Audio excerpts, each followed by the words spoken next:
Good afternoon, and thank you very much for having me as part of this very important occasion. I would like to engage you on three key themes. First, what does the reality of global commons require of us as humanity?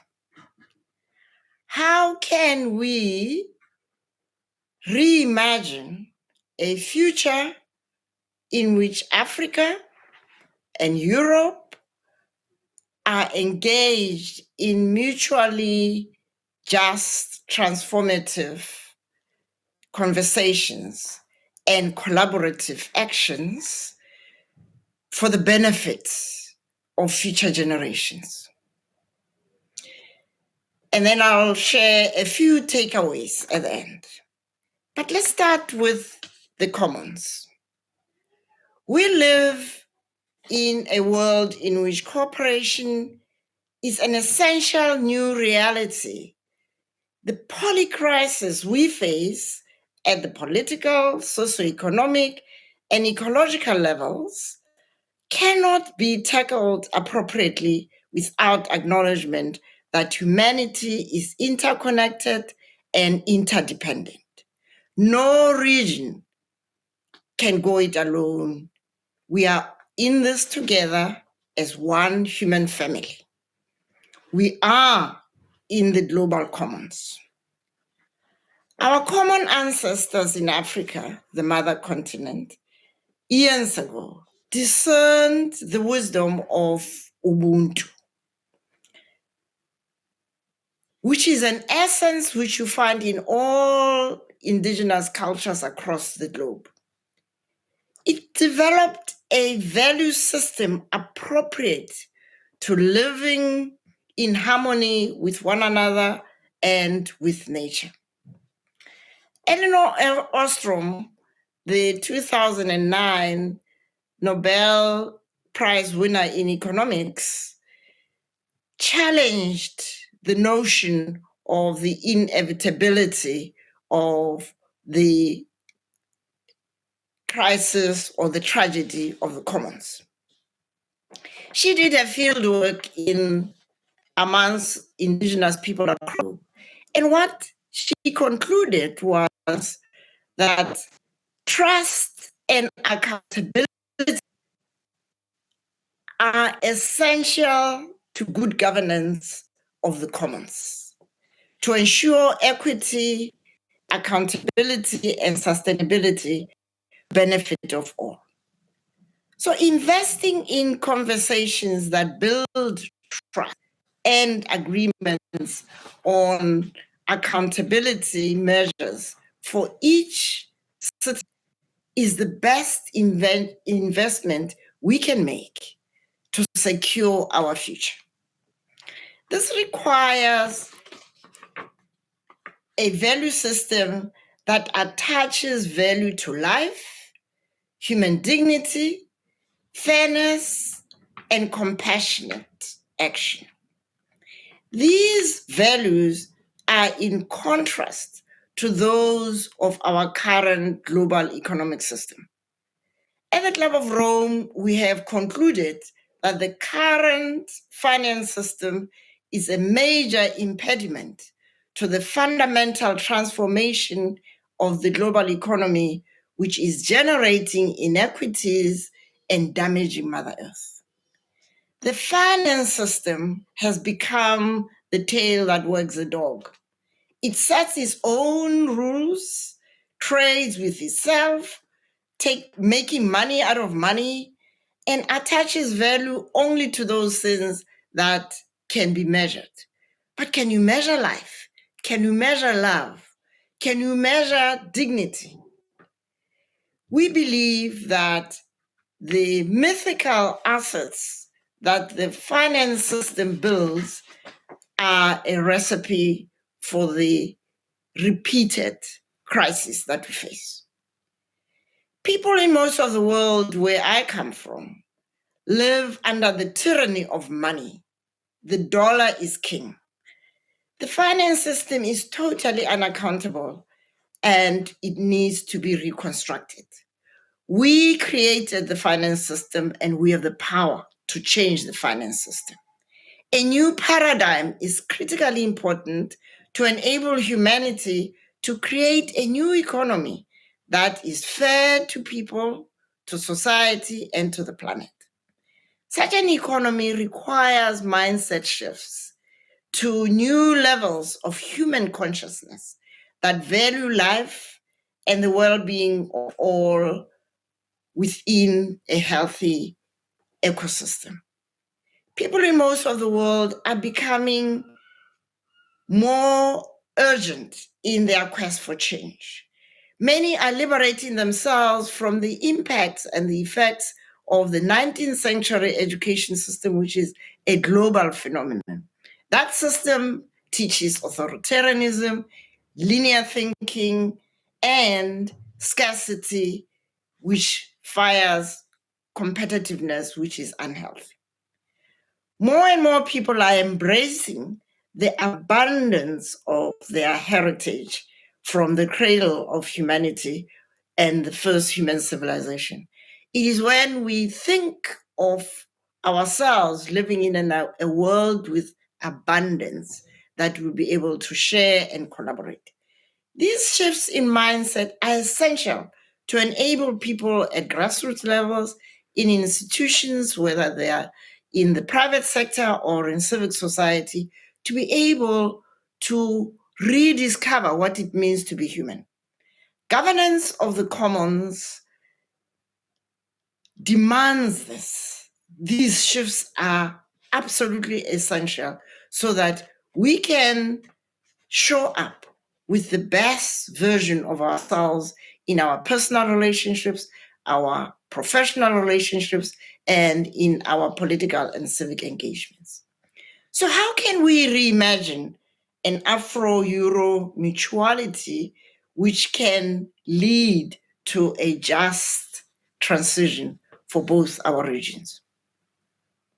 Africa and Europe are conjoined twins. They are geographically, historically, and socioeconomically intertwined. There is no just prosperous future of one region without the other. And so we are bound by this interconnectedness to start and to invest in conversations that will build trust, that will be based on values of Ubuntu, and that will re-examine what we value in life and how those valuations are done. I also believe that co-investing in the most important opportunity is to invest in the people of Europe and Africa, who are the key to success. But what about a few examples? Africa has its youthful population, which is fired up with energy, with creativity. They need to twin up with the aging population of Europe with experience and critical skills that can become a combination that is a winning one. Africa's natural resources are well known: minerals, rare earths, abundant land, sun, wind, you name it. And that twinned with Europe's established institutions would be a winning combination. And so I believe that we in these two regions have the opportunity to demonstrate what living in a global community with mutual benefit could look like. So, what are the takeaways from what I'm saying? First, we need to accept that human beings are interconnected and interdependent, and we benefit from living in environments where we are in harmony with others. What needs to be done is for us to liberate our mindsets from the scarcity mindset, the me, myself, and I, to embrace the we.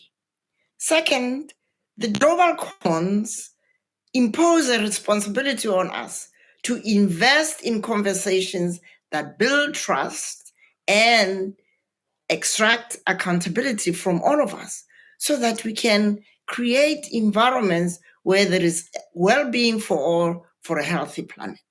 And finally, I believe that Africa and Europe have an opportunity to lead these major mindset shifts. We must invest in promoting mutually beneficial, just transitions in our regions, liberating the present from the icy hand of the past would unleash the future in which human dignity, equity, and compassion, which is love in action, will reign. In that environment, we will truly celebrate our living in a global village where global common good is shared by all. I thank you.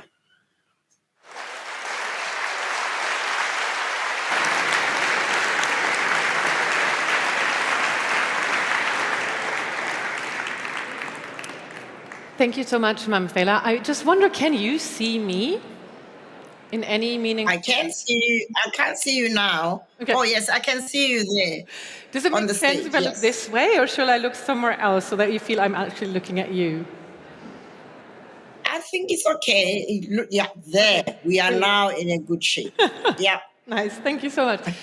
I think the perspective that you have been taking, the global commons, is such an important one because it makes very clear the point that we have inherited certain wealth on this globe that we can only maintain if we collaborate. And this collaboration is something that we see in climate protection, being one of the global commons, a stable climate, very conducive to human well-being and to reliable provisioning from nature. Biodiversity is another. We can only protect when particular territories aren't undermined too much. And we've had this talk about collaborating to protect the commons when Brazil was really going into the fastest process of deforestation ever under the Bolsonaro government. And it's still very difficult to reverse it because it was so much more lucrative to cut down the rainforest in the short term to sell the raw materials or the soy to feed the cows in Europe, for example, rather than maintaining that biodiversity-rich and basically lung of the world area of the Amazon. So maybe if you could elaborate a bit more where you feel this notion of common and stewardship of the commons is hampered by a financial system as we have it right now, and which kind of, maybe thinking to the principles of Elinor Ostrom or another way, we would have to change it so that this steering effect could be improved. Thank you, Maya. The most important recognition is that the finance geared for the short term. Quarterly returns, the highest profits, without looking at profit comes at a cost. And the cost to the ecosystem is a cost that is going to be borne by future generations. And so the first important thing that we have to challenge the finance system to move out of is this short-termism and the externalizing of costs and the internalizing of profits.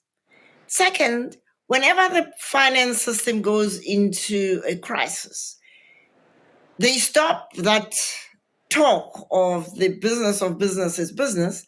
They run to the public sector. Yours and my tax money have to then bail them out. We need to hold them accountable to being able to internalize both the costs and the profits, and those profits must be utilized in a way that goes into investing for the long term. So what we have to do as the global community is challenging the idea that the finance system is unique, it plays to its own rules, and money is the only thing that matters. We need to bring back the people running those systems are human beings like me and you. They have to re-embrace their humanity, and we've got to hold them accountable. That's the only way we can stop the current short-termism and the damage it's doing to our ecosystems. Mm-hmm. I would also love to pick on the point where you said Africa and Europe, because I also have this feeling we talk about this geopolitical reshifting, right? And the competition between China and the US and what's going to happen with the rest of the world. And to me, it seems a bit underlooked or underperceived, that opportunity of that collaboration between those continents sitting next to each other. Do you have an idea why that is? Because at least here in Germany, the conversation is a lot about how much can we still collaborate with China, when is that impossible, but how do we make sure we're on the side of the US? And it feels like, where's the European way to actually look at the neighbors that are in vicinity geographically, and that we're dependent on so many levels when you think about the resource flows coming out of that continent into our economies.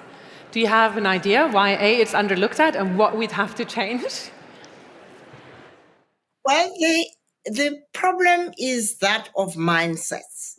The mindset of the world is that value is measured in terms that make Africa look like a place which is overburdened with debt, which has nothing to recommend itself except as a place to extract value from, and ignoring the most youthful population in the world is really the epitome of short-termism.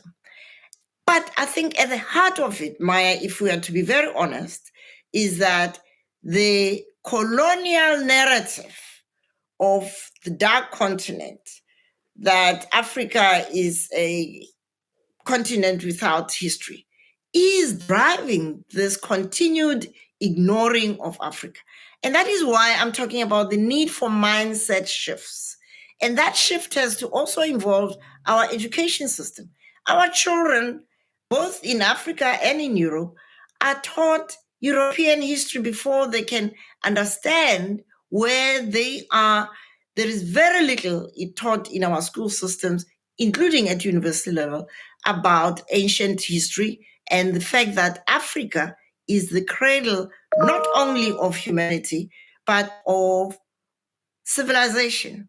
The pyramids, the very extensive agri civilization that was built around the Nile indicates that we had a people there, a culture there that was highly sophisticated. And that sort of sophistication came from learning from nature. So ignoring Africa is leading to the ignoring of the intelligence of nature. And nature's intelligence comes out of millions of years of nature, Mother Nature doing its field work. And when we learn from nature, we become a lot more able to be creative and to be sustainable, because Mother Nature knows just how to regenerate. To regenerate, we've got to return to the essence of who we are. Nothing wrong with Europe trading with China or with the US, but Europe is tied to Africa through geographic links, through socioeconomic links, historic links, which are painful. But we need to talk about that pain, acknowledge it, and put it aside as lessons learned about the danger of treating people as less than you, and then embrace the idea of one human family. When we do that, we can only succeed. Wars and conflicts come out of the notion that I am better than you, rather than we are human beings, members of the same human family. When you think of things that you would want the sometimes arrogant Europeans. I still hear things like we have to teach the Africans how to look after their environment. What would you like those people to look at? Where do you say, learn from here? Or what is the inspiring pieces that you see happening in the African continent where you say, this can be built on and this is how partnerships should look like? Give an inspiration for all the ones that want to see the potentials that you're describing. Can be local projects, can be bigger initiatives, the African Union, whichever comes to mind to you. Yes. What we need to remember is that the indigenous Africans, like indigenous people across the globe, in the Amazons, the stewards of the Amazons are the indigenous people. Indigenous people in the world constitute something like 4.5% of the human population. And yet they are looking after 80+% of the sensitive ecosystems. And so the arrogance of Europeans or dominant northern countries comes out of this misguided, unscientific idea that there are different races with different capabilities. Now, I cannot ask them to learn from something if they are not in a mental mode to learn. But what I can point to is that the devastation of Africa's wildlife, which was largely by Europeans who used to kill elephants by their millions during the colonial period, those elephants are now, they have regenerated, and the people looking after them are Africans. Look at the African Wildlife Fund. It is run by a Ugandan man who lives in Nairobi. He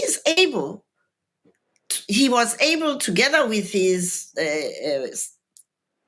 predecessors, to organize networks of people living around nature parks to be co-stewards of that wildlife. Let's look at how Africans, some of them in the poorest areas, have revived regenerative agriculture, that if they were given the opportunity to get greater inputs and investments, would be able to feed the world, including Europe, instead of Europe trying to continue with these common agricultural agreements, which have led to the damaging of the little land that Europe has. So I think the facts from a scientific point of view are in front of us. But it's not the science which is the problem. It's not the evidence which is the problem. The problem, as people who know more than me say, is we need a cultural and a spiritual. And that, what gives me hope is looking at young people in Africa. If you remember, financial system, I mean, the technology that has transformed the financial system, much of it was done by young Africans in Kenya in terms of exchange of money. When I was at the World Bank in the early 2000s, people used to send money through a very expensive mechanism, including sending people who are coming and going from. Now, at the press of a mobile phone, you can have that, you can send your money. That technology, that innovation was developed by young Africans. There are many more apps that they are developing, including charging phones in the sun with a tiny little solar panel. And so what Africa has is an abundance of riches. Its young population, its minerals, its abundant land, and of course, the beautiful flora and fauna. What is needed by Europe or for Europe to do is to see Africa not as a place where you do your charity, but as a partner for a more just, prosperous future. I'm putting my hope and my faith in young people, both young Europeans and young Africans. I believe they should show the way. They should team up and work together to leverage the complementary strengths between Europe and Africa and develop the kind of programs and projects that will lead the way. Thank you.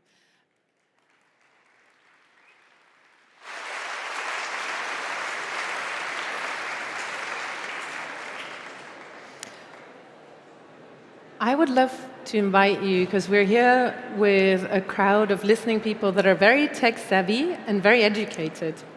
And we have the topic of cash, but also technology. If you have 3 things, just short, what do you want them to take away and look at tomorrow to see things a bit differently? Just as the final throw out. Open your eyes to the enormity of Africa as a place where whatever technology you are developing, if you were to partner with a young African, you have a ready-made huge market to work with. But also, whilst you're working here in Africa, you will be enjoying the sun, the beauty of the flora and the fauna. But in addition, we have to look at how Europe can sustain itself by partnering with Africa. There is no future without the minerals and the rare earths of this continent. If we work together to invest in their beneficiation, both continents stand to benefit. And then we can have sustainable well-being for all and a sustainable, healthy planet. Thank you. Also for joining us from afar.